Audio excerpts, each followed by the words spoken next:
Saúdo a você que está a acompanhar o Cienciação, mais um episódio e sempre naquele interesse em poder despertar o espírito científico e para a gente alcançar mais gente, para a gente poder despertar mais crianças, jovens, adolescentes, queremos contar com a sua colaboração, né? Se você puder comentar, poder compartilhar e sobretudo ajudar a propor temas, convidados, melhor para todos, né? E hoje nós vamos tratar de um tema que já anunciamos no outro episódio e é porque é necessário que a gente trate, né? É sobre a linguagem científica, né? Está aqui a professora, não, está a Marina, ela quer que eu sempre chame de Marina, mas vai ajudar a desmistificar esse bicho papão, né? Chamado linguagem científica. O que é, professora? Bom, acho que quando a gente está imerso ali na academia, né, que por mais que a gente tente tirar essa pecha, né, ainda parece que é uma torre de marfim longe da sociedade, a gente tem uma linguagem própria, né, uma língua própria que se fala ali dentro da academia, que nada mais é, na verdade, do que o nosso instrumento de trabalho, né. Eu sempre falo para os alunos assim, a gente, se fosse um biólogo, a gente ia ter ali um microscópio, umas lâminas, umas pinças, né, e ia trabalhar com aquilo. Mas como a gente trabalha com língua, a gente precisa de, né, linguagem, a gente precisa de linguagem para trabalhar com linguagem.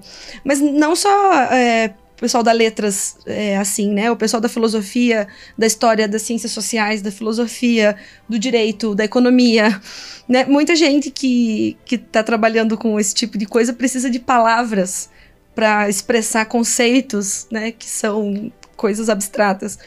Então, desenvolve sim uma linguagem própria, né? Porque não tem um outro instrumento de trabalho que não a própria linguagem. Então, aí a gente acaba criando um novo idioma, falado só pelos iniciados que passam ali pelo processo de iniciação à ciência. Mas acho que isso acaba realmente afastando um pouco esse conhecimento que é produzido ali das pessoas que estão fora, né, do círculo acadêmico. O que não é uma coisa boa, porque aquele conhecimento que é produzido ali é para chegar na sociedade. Né, vamos dar um exemplo que não tem absolutamente nada a ver com linguagem, mas, por exemplo, a vacina, né, que foi desenvolvida ali, ela é um produto completamente científico, feito com conhecimento científico para atender a população. Né? Não é para atender cientista. Então, a vacina só tem validade se ela chegar na população. Então, todo o conhecimento que é produzido na academia, ele deve, né, por definição, eu acho, chegar até a população. Então, eu acho que a linguagem científica é isso, é o instrumento de trabalho do cientista. Agora, acho que não sei se digo interseção ou a briga, está, por exemplo, nós com a Covid, todos nós até soubemos e pudemos acompanhar, soubemos usar até as mutações, beta, gama e tudo mais. A sociedade comum, né? Quer dizer, essa linguagem foi transposta e chegou ao conhecimento de todos quando existe uma ampla cobertura. Agora, existem pressões também por parte da sociedade e de todos, de que algumas vezes, como a professora disse, né, lá na Torre de Marfim, né, ela se isola, né?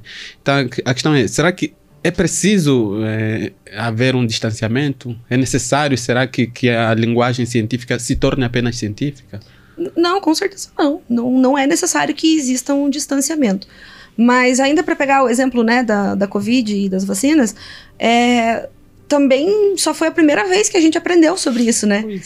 Antes a gente não sabia. Na verdade, assim, a gente aprende sobre isso na escola, com certeza a gente viu, né?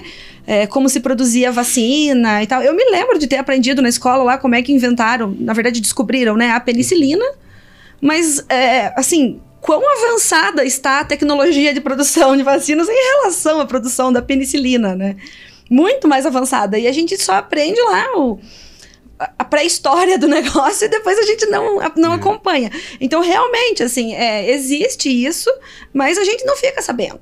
E aí, como você mencionou, a gente ficou sabendo porque existiu essa pressão popular E muitas pessoas ainda assim, ainda além dessa ampla cobertura, além disso tudo, não acompanharam ou não acreditaram ou, né, não ficaram inteiramente informadas do processo de como isso é feito.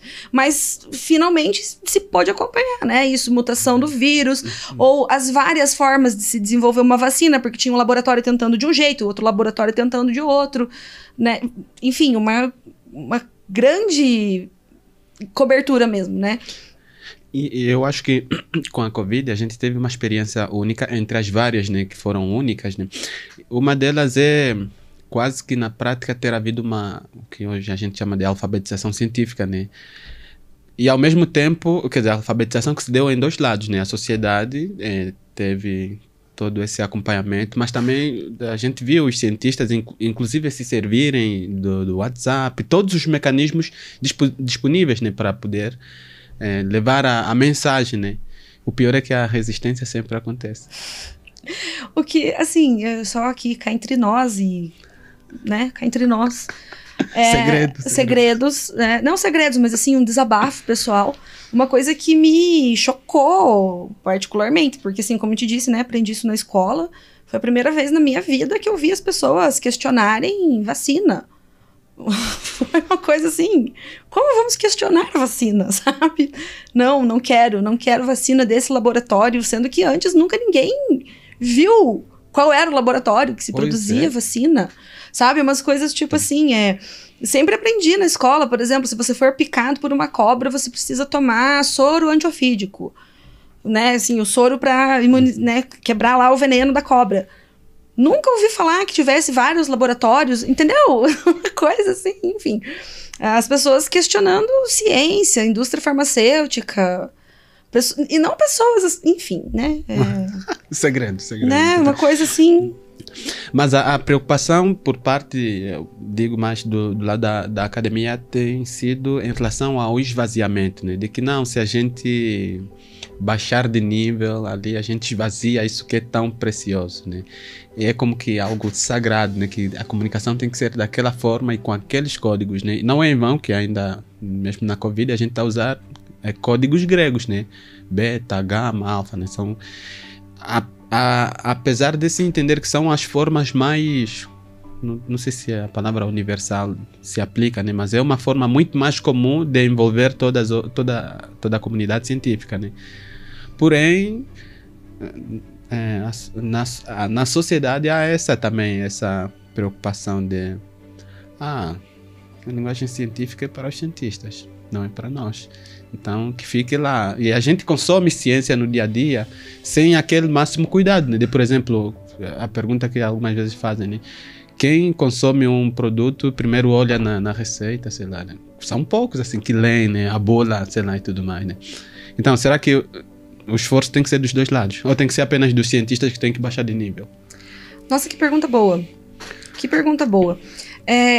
Assim, eu de minha parte, como agora já não sou uma pessoa mais comum da sociedade, né, eu já sou uma cientista, não tenho, claro que continuo sendo uma pessoa comum da sociedade que vai consumir um remédio, porque eu não entendo do processo farmacêutico, né, enfim, também aquelas coisas, sou uma dona de casa, então eu tenho que ver se eu posso misturar lá o produto químico que eu vou usar para limpar o chão com o outro produto químico, né? Tem, claro, nesses aspectos eu ainda sou uma pessoa leiga. Mas eu não sei o que dizer a respeito do esforço da pessoa leiga dentro da minha área. Mas dentro da minha área, e especialmente porque sou uma linguista, e eu acho que os linguistas, pelo menos aqui no Brasil, eles têm um engajamento, um posicionamento bastante forte, político, em relação à popularização da ciência. E acho que isso é bem forte mesmo e bem engajado. Eu não vou dizer que todo linguista é engajado, mas os que são engajados, eles são bem vocais e se fazem bem presentes. Então, acho que, assim, até dos princípios básicos de coisas como preconceito linguístico, conceitos que são da linguística, que são bem disseminados assim dentro da sociedade. E tem muitos perfis que começaram a surgir aí até pouco antes da pandemia, durante a pandemia, para popularização da linguística no país. Então, sei lá, as pessoas querem discutir sotaque. Então, o que é sotaque? Né? O que é, sabe assim, mesmo esses termos que a gente conhece no nosso dia a dia, para que a gente entenda, sabe? Essa pessoa fala desse jeito por qual razão? Né? Então, essa coisa do preconceito linguístico mesmo, né? Era muito comum que a gente risse de determinados tipos de falares, de pronúncias, ou então, coisa de 15 anos atrás, 20 anos atrás, com certeza, você ia encontrar programas de humor, entre 1000 aspas, na televisão, que consistiam basicamente em colocar uma pessoa, estereotipar o sotaque dela, e esse era o humor. O humor era colocar uma pessoa com um sotaque X falando. E as pessoas riam disso. E aí, por que riam disso? Porque é engraçado o jeito que ela fala. Mas por que é engraçado o jeito que ela fala? A gente começou, enquanto linguistas, a fazer essas perguntas. Por que você acha engraçado o jeito que essa pessoa fala? Qual é a graça? Não, a graça é porque ela fala igual sei lá, X, né? E aí você começa a perceber que esse X que você colocou aí, na verdade, já é um personagem do imaginário popular estereotipado por alguma razão. E essa razão ou é porque é uma pessoa já marginalizada, ou já é uma pessoa, entende? Que já é estereotipada por milhares de outras razões. Então não tem graça rir do jeito que ela fala, você já tá rindo da pessoa como um todo. Então o jeito de falar dela é só cobertura, sabe? É só a cereja do bolo. Então, todas essas questões, você percebe, elas já são questões que trazem, junto com a língua, toda uma discussão política. E essas discussões estão todas encabeçadas por um termo que a gente colocou ali. É uma discussão linguística? Mas ela é uma discussão social também. Então, nos interessa muito que essa discussão acadêmica entre na sociedade. Porque ela é uma discussão acadêmica, mas ela é uma discussão, sobretudo, política. E coisas do tipo assim, por que é engraçado rir dessa pessoa que fala, sei lá, uma palavra, que ela pronuncia uma palavra de determinada forma, né? Então, sei lá, uma forma não padrão de pensar. Porque ela fala, sei lá, não me veio nenhuma palavra na cabeça, só me veio um exemplo de falar problema. Então, essa pessoa pronuncia problema. Por que ela fala desse jeito? Provavelmente porque não foi submetida a uma escolarização consistente por muito tempo, né? Porque se ela vai frequentando escola muitos anos, uma hora ela vai ser submetida a tantas vezes ouvir a palavra problema que ela vai inserir. Ou outras influências que são muito mais fortes que exatamente, que as outras, entende? né? Esse uso de problema vai ficar restrito a certos contextos, enquanto o uso da palavra problema vai ficar restrito a muitos outros contextos, né? Então, por que ela não fala problema? Porque provavelmente ela não teve escolarização. Então a gente vai rir dela porque ela não teve escolarização? Isso é motivo justo para você rir de uma pessoa porque ela não pode ir para a escola? Entende? Isso também é uma pauta da linguística. Porque assim, ela não teve escolarização. Isso é para rir? Ou isso é para você ir lá tentar resolver esse problema da escolarização? Não é? Então, são questões, de novo, são questões que partem de um problema pensado a partir da linguística. Por quê? Tem uma lógica interna dessa organização da palavra, né? De por que a pessoa vai falar problema.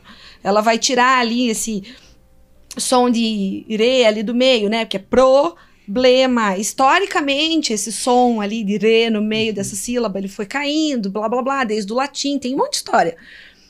Mas, principalmente, isso é motivo de riso aqui, porque tem a ver com escolarização. Quer ver? Outras coisas acontecem no português que não são motivos de riso, né? Tem outras falas que não são motivos de riso. Bom, mas essas outras falas que não são motivos de riso já chegaram na universidade. Então, ok, todo mundo vai falar daquele jeito e não tem problema. E aí o linguista consegue perceber essas coisas. Então, a gente leva essas coisas para debate porque a sociedade pode perceber isso lá também, né?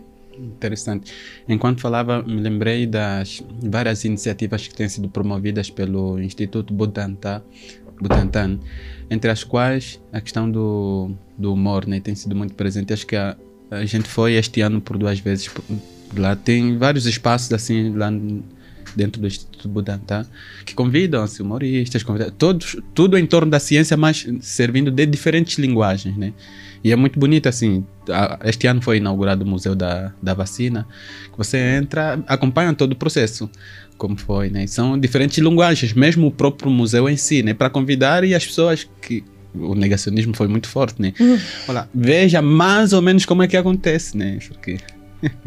Mas, professora Marina, eu vou ter de fazer essa pergunta sobre a mentira. Ah... Claro. Estamos a falar de linguagem científica, de repente a gente cai na mentira. Mentira e ciência, teria alguma proximidade, distância? Bom, eu estou pesquisando cientificamente, né? A mentira. A mentira. Há pessoas que são propensas a mentir? Ou circunstâncias que... Eu acho que todo mundo mente, né? E quem disser que não, que não mente vai estar mentindo. Eu tenho certeza disso. Eu ia levantar a mão, mas agora tenho que encolher, né? Não, eu acho que todo mundo conta mentiras. Há sempre alguma razão. Eu não sei por qual razão, né? Isso daí vai ter que ser um desdobramento da pesquisa. Mas eu acho que na verdade, assim, a primeira coisa que me motivou a pesquisar isso foi uma aluna que estava interessada em pesquisar fake news.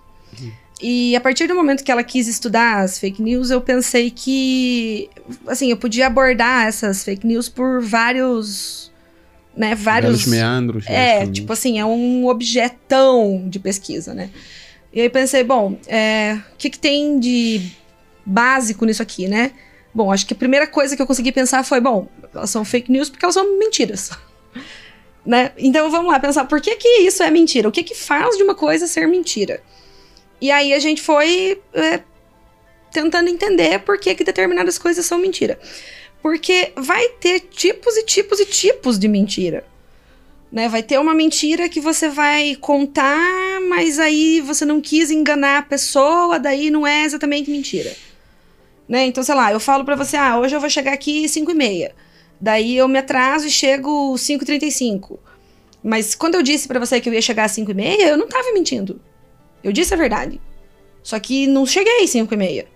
Entende? Então você vai falar, mas tudo bem. Mentiu pra mim, não aconteceu. Exato, exatamente. Não é que eu menti pra você. Eu falei a verdade quando eu falei. Mas não aconteceu. Mas eu não tava querendo te enganar. Entende? Vai acontecer um monte de situações desse tipo. Ou então você foi... Por exemplo, você recebeu lá no seu WhatsApp uma informação que se você fizer gargarejo com água e sal e limão, isso mata o coronavírus na sua garganta. Você com certeza recebeu essa, né? E quem te mandou essa notícia achou que aquilo era verdade.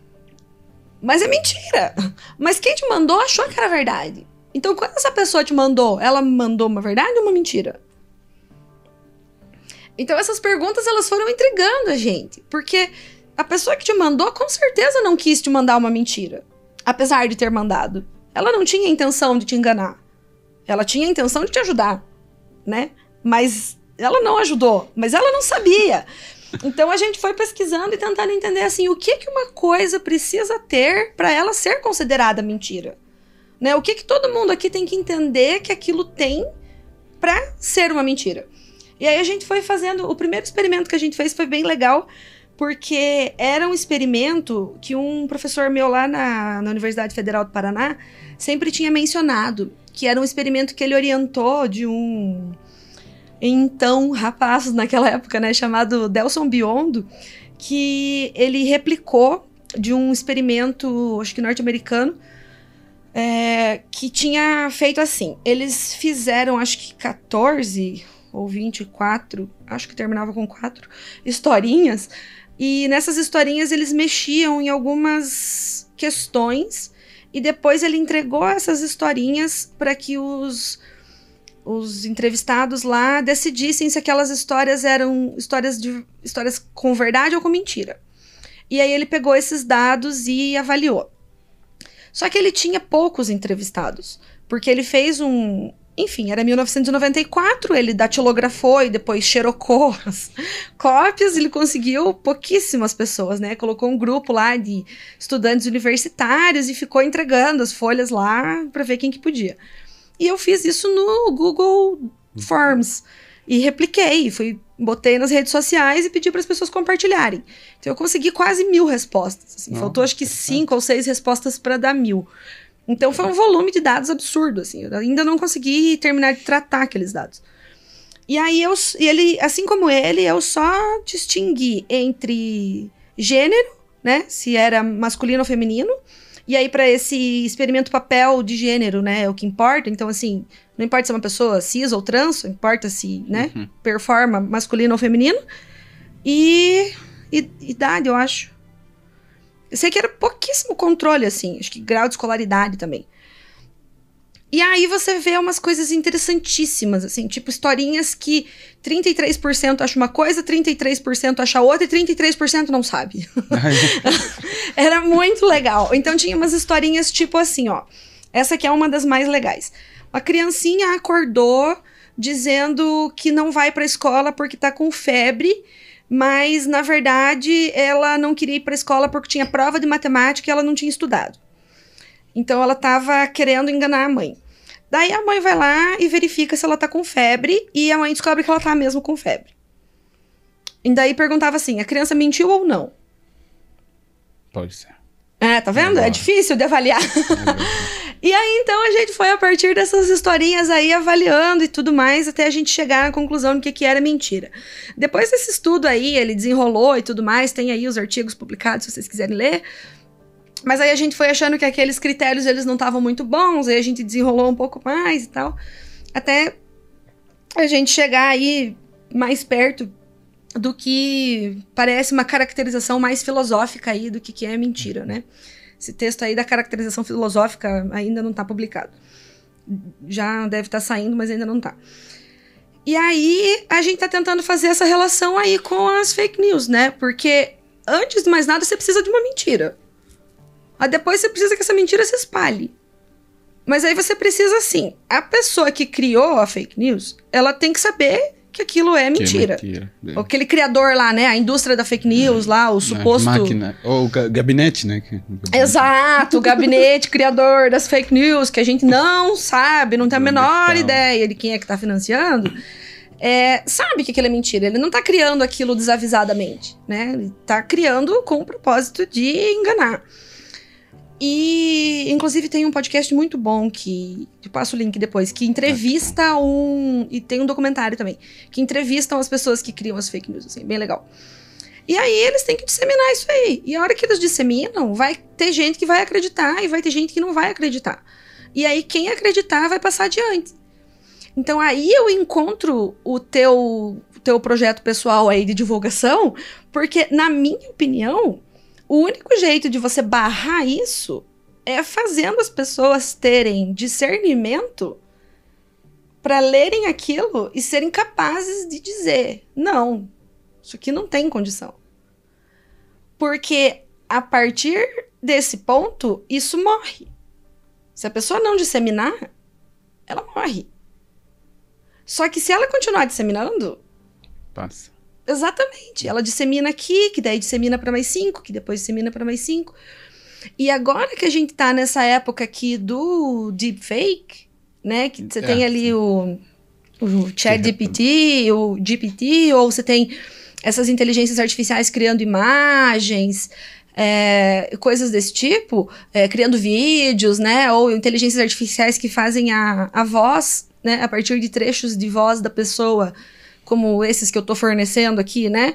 Eles podem criar um texto e colocar a minha voz e fazer a minha voz falar coisas que eu não disse. Daqui a pouco você vai ter um mundo, e eu vi até o Átila Yamarino falando sobre isso. A ideia vai ser isso que você falou ali naquela... Acho que foi no outro episódio que você falou, né? Sobre a quantidade de informações e tal que a gente vive. A gente vai chegar num mundo em que vai ser virtualmente impossível você ver o que é real e o que não é real, né? Porque vai ter muito fake circulando ali. Então, como é que você vai saber o que é real ou o que não é real? Eu acredito que única e exclusivamente investindo em você mesmo, estudando, pesquisando e tendo capacidade de discernir, né? Se não for assim, não tem o que fazer. Pois é. Apocalíptica. Nós terminamos este episódio com esse suspense, né? O que fazer, né? O que fazer. E nós convidamos você a acompanhar o próximo programa, porque nós vamos continuar com esse mesmo tema, sobretudo na insistência sobre a mentira. Se a professora Marina aceitar, nós vamos continuar sim. Então, comente, contribua que esse conteúdo alcance mais pessoas, porque nós queremos sim confrontar essas outras narrativas, né, que têm estado a ser produzidas e que a gente sabe do perigo, né, que a gente sempre incorre cotidianamente. Então, para você se prevenir, nós somos uma opção, mas é uma opção, são caminhos possíveis, né, que a gente propõe, né, e a gente agradece imenso por você acompanhar. Até já!